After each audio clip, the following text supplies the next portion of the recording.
বিগত এমপি মন্ত্রীগণ মামলা উঠে নিয়েছে, কিন্তু আমাদের হেফাজত কর্মীরা এখনো জেলের কুটিরিতে পড়ছে। যারা বলেছিল হেফাজত মাঠে থাকবে না, আজকে তারা বাংলার জমিনে থাকতে পারে নাই। তাপলা চত্বরে বিলম্বে বিতর্কিত নারী কমিশনের সমস্ত প্রস্তাব বাতিল করলেই হবে না।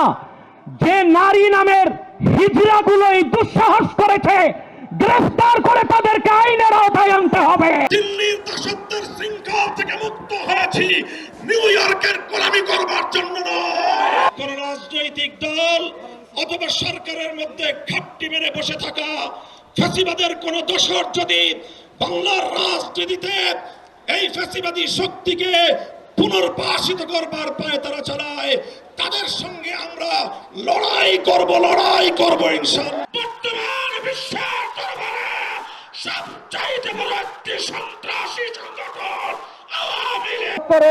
যারা গণহত্যার শিকার হয়েছে তাদের প্রত্যেকের শেখ হাসিনার বিরুদ্ধে গণহত্যার মামলা দায়ের করতে হবে। নারী কমিশন করবার জন্য জুলাই বিপ্লবের তরুণরা জীবন দেয় নাই। ডক্টর মোহাম্মদ ইউনূস, আপনি ভুলে যাবেন না, আমরা আপনাকে ক্ষমতায় বসিয়েছি। আওয়ামী লীগ নির্বাচন করবে কি করবে না, আওয়ামী লীগ আসবে কি আসবে না, এই সিদ্ধান্ত নিয়েছি আমরা।